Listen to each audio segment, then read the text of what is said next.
originated out of Africa. You see what I'm saying? But we know that ain't nothing but Northeast Africa.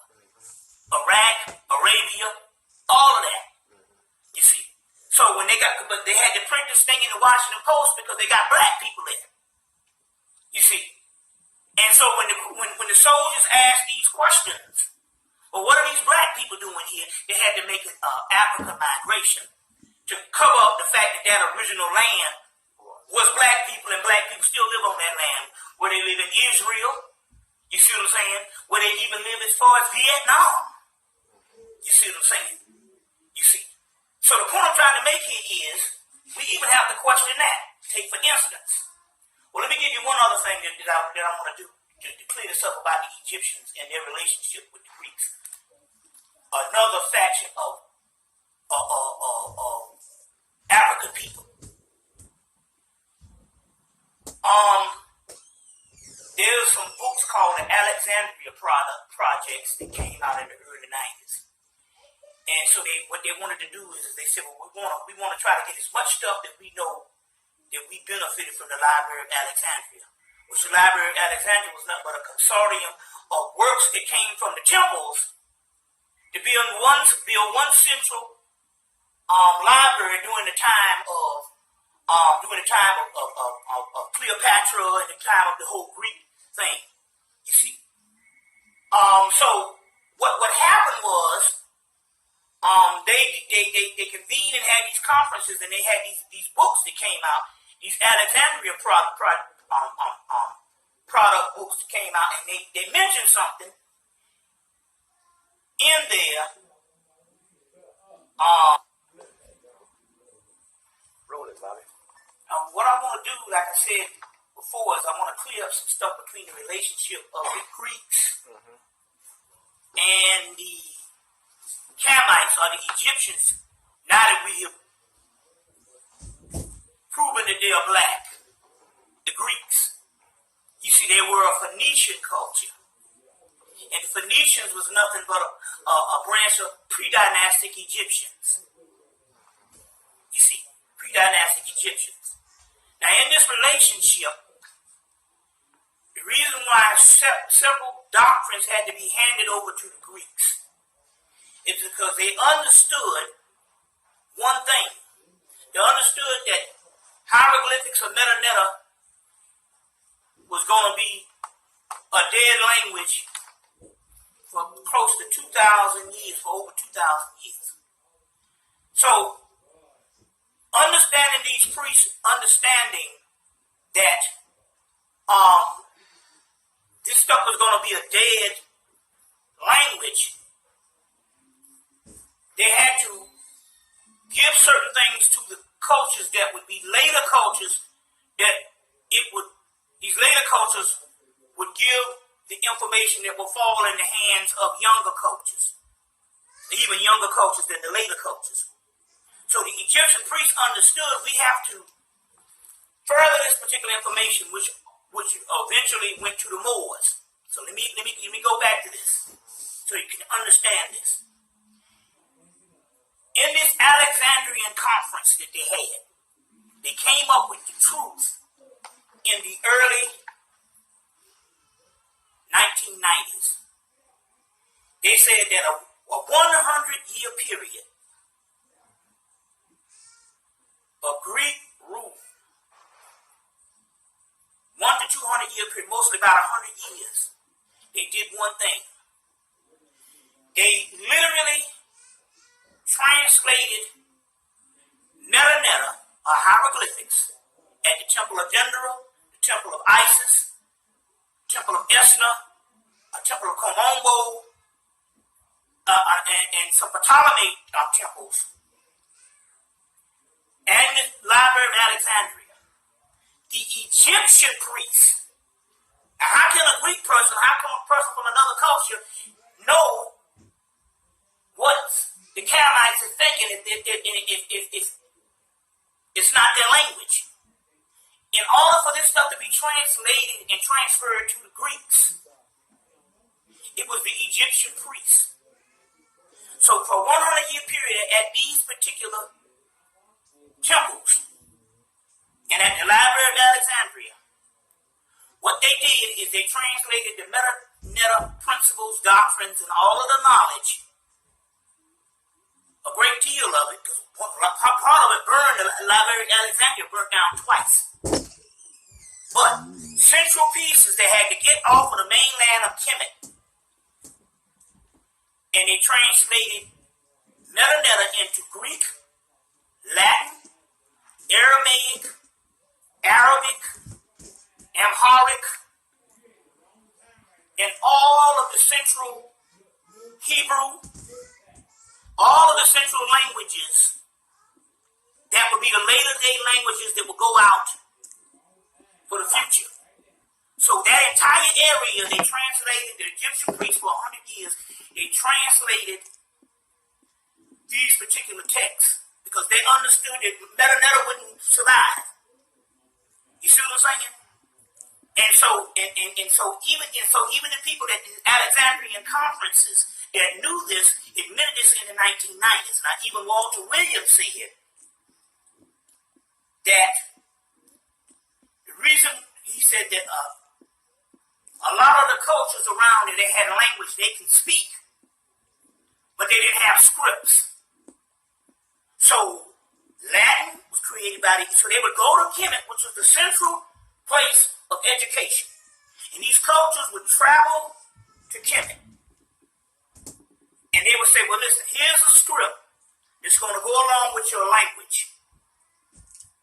You see, to go along with your language. So the Egyptian priests created scripts, which would be Latin, Greek, Hebrew, or what have you. They created scripts for the central people around that area. Arabic, you see, Arabic, all of these particular texts were nothing but inventions of the Egyptian mystery systems. So Walter Williams talked about that, how they didn't have languages. They would go to Kemet and they would give them scripts to go along with their languages. You see what I'm saying? But on the other hand, what they did do with all of these texts, they translated these actual texts from meta into these central languages. And that's what the Greeks were there for. They were there for now. And then, they also knew that the Romans was coming, which the first years of Rome, the Romans tell you, we're nothing but a spinoff or a later day culture of the Etruscans. Now we got statues of the Etruscans look like Isaac Hayes. You see, and the Etruscans was a matriarchal culture. Huh? So even that, you see, you know it's a black culture. So the Romans, so now I want to get this straight now. So what we see as central Greek stuff was intentionally given to the Greeks by the Egyptian priests by translating the stuff into Greek and also into Latin. Then the Romans came in, which was a culture that the original Romans were black people, and pretty much like Dr. Asa Hilliard said, and a lot of these scholars, if we was to transport ourselves back to ancient Rome, just like if you go downtown Manhattan, you will see most of the people you would see would be white. But if you go to Harlem, most of the people you see is black. Ancient Rome used to look like Harlem, because the culture was so old and it had ruled for so well, they were been a part of civilization so old, black people, Africans, until the central people that you would actually see would be a sea of blackness. So when you see these epic movies that they have, and you see one or two black people in the crowd of a whole sea of white people, in Ben-Hur and all these types of Roman movies, Spartacus and different things like that. If you was to actually go back to that particular time, it would be groups of white people, patches of Europeans that migrated into a central black culture. Or you would have a group of people that came together as a Roman Senate and dominated and started ruling over a wide body of people. So it would be like South Africa. Central, the mass of the people are black, but they got these rulers that migrated in. You see what I'm saying? But here go again. We looking at stuff in the modern mind because I got pictures of Roman families that's black to this day. If you go to Rome, they got nappy hair. You see what I'm saying? You see? How then was the culture of the Romans so different from that of their predecessors if they were still black people, Egyptian people? Okay, it's culture and okay, the culture. Now remember, some of this culture started. It wasn't the central people of the land that was running it. It was these usurpers, just like you would have in South Africa, that had come in. You see what I'm saying? That had come in and started imposing things. Now let me give you an example. They talk about Roman genius. And they did this, the bathhouses and the aqueducts and all of this kind of thing. They said they basically, the Romans benefited from when they would go into places in Africa and around the ancient world and take slaves, and those slaves would take their technology and bring them back, and they would use their technology to build Rome. So even from the buildings and from anything they did, it wasn't the actual Roman people that did this. This was the people that they colonized. You see, extrapolated.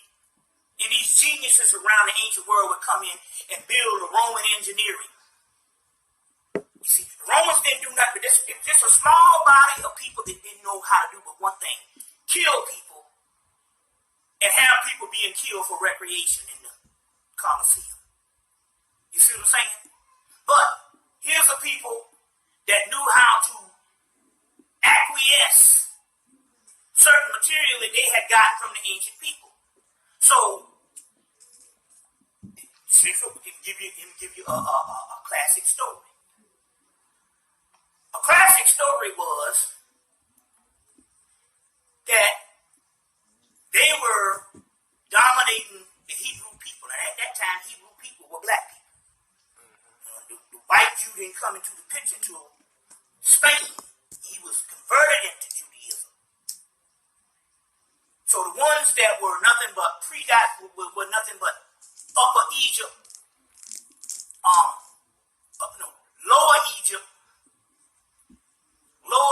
Lower Egypt, which is Upper Egypt, and Upper Egypt is Lower Egypt. You see what I'm saying?